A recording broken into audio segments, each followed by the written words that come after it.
That function where I mentioned there was a moment of silence for Gigi Kariuki. Let's cross over to Mombasa. I want to pass my personal message of condolences and tell them that we are together in this. I know that they must be going through a very, very difficult time, but Gigi was himself a very strong person. He always gave us, hope and courage when this kind of things happened.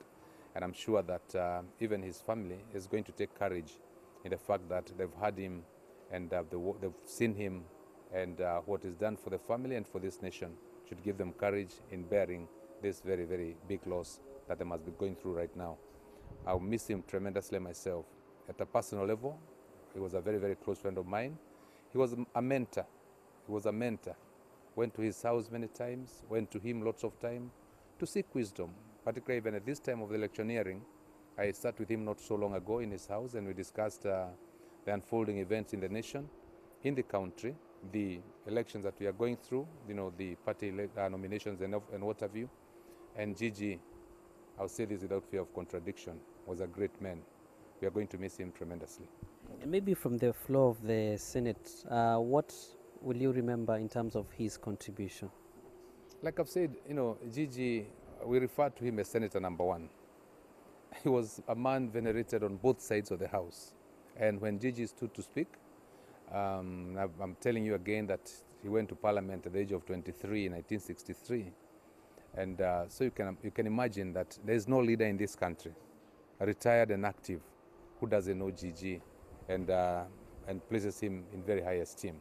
I can say that, I know that for sure, about our President, His Excellency Uhuru Muigai Kenyatta. I can say that about the leadership of this country, people like the leader of the opposition, Right Honorable Raila Odinga. These are people whom I know for sure, and I can say this again without fear of contradiction, held Gigi Kariuki in very, very high esteem. His contributions from the floor were always, very, very well considered, very well articulated, and you could see in him. And Gigi Kariuki is a man who had no excitement in what he did. He did what he had to do very, very thoroughly, and you could see he was not excited. You couldn't excite him. You couldn't annoy Gigi Kariuki. He was always above the fray, if you know what I mean. And that's the man I'm going to remember. Maybe, I don't know whether it's too early to talk about transition, but how does that now happen? What happens now? All right, that's a difficult question. I don't know what you mean, because as far as I'm concerned, I don't believe that Gigi was defending the seat of Senate in Laikipia. I don't think he was.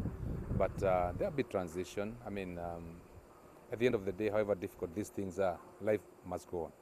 Life must go on, and I'm sure that if that's the kind of political transition you're talking about, I'm sure that will be there, because there can never be a vacuum. Maybe in terms of his work as a legislator, there that one particular moment, remember him, maybe a motion of the past, maybe a big Gigi and I served in the Foreign Affairs and Defense Committee. And not so long ago, we visited most parts of the hotspots in the country. We visited with him Kapedo. We went to Laikipia, where we're having problems in the ranches right now. And we met lots and lots of people with him. He was a man of great persuasion, and he was a very brave man. And when we went with him to those flashpoints, although he is not the chairman of the Committee of Defense and Foreign Affairs, when we were in his county,